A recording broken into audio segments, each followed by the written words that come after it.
আমি বৰ্তমান উপস্থিত আছোঁ চিপাঝাৰৰ খলিহৈৰ কিৰিংবৰী যিখন কৃষি পথাৰ আছে ইয়াৰে 70% ভূমিয়েই পাচলিৰ খেতি। এই সমগ্ৰ পাচলিৰ খেতি এতিয়া ব্ৰহ্মপুত্ৰৰ বলিয়াবানত নষ্ট হৈছে।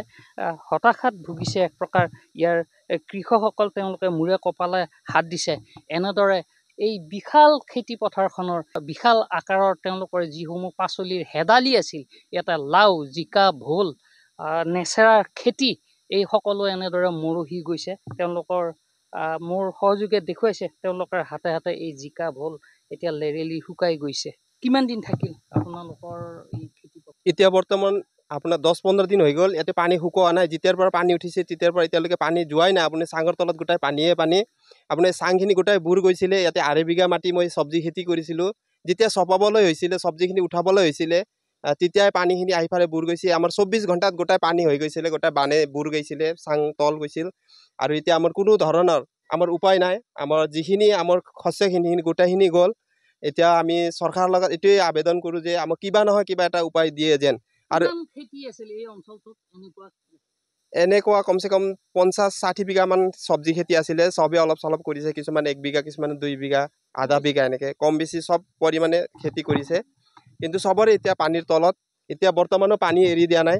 পানী গোটেই চাঙৰ তলত পানীয়ে হৈ আছে। একাঠু পানী আছে।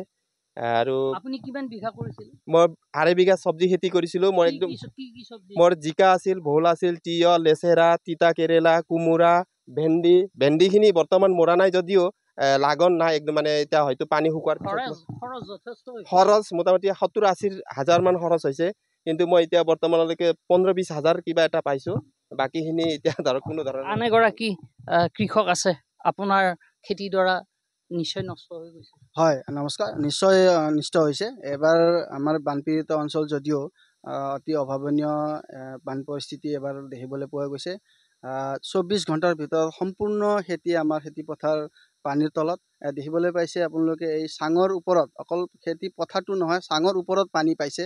পলাশৰ যিটো মানে বোকা পানী আমাৰ চাঙৰ ওপৰত আছে।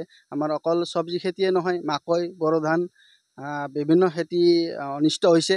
আশা কৰোঁ আপোনালোকৰ মাধ্যমৰ যোগেদি আমি চৰকাৰক দাবী জনাব বিচাৰিছোঁ যাতে যিসকল প্ৰকৃত কৃষকে কৃষি কৰ্মত জড়িত হৈ জীৱন নিৰ্বাহ কৰি আছে, তেওঁলোকক যাতে এই কৃষি অনিষ্টৰ কিছু সাহাৰ্য দিয়ে। তাৰ বাবে আপোনালোকে যিহেতু ইয়াতে কৃষি পূৰ্বৰে পৰাই কৰি আহিছে পাচলিৰ খেতি, চৰকাৰী বিষয়ববীয়া আহে নে? আপোনালোকৰ যোগাযোগ আছেনে? হয়, আমাৰ পিতৃপুৰুষৰ পৰাই আমাৰ খেতিৰ লগতে জড়িত আৰু আজিলৈ আমি খেতি কৰিয়ে আছোঁ। প্ৰায় আমাৰ গাঁওখনত 90% কৃষিৰ লগত জড়িত আৰু আমাৰ 70% কৃষকে এই চব্জি খেতি কৰে আৰু বাকী কৃষকে আমাৰ মাকৈ খেতি।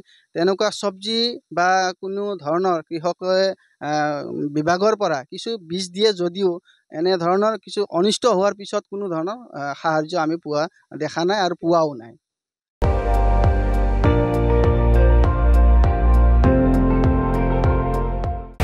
আপুনি চাই আছে ND24, সৰ্বশ্ৰেষ্ঠ নহয়, সৰ্বোত্তমৰ দৌৰত।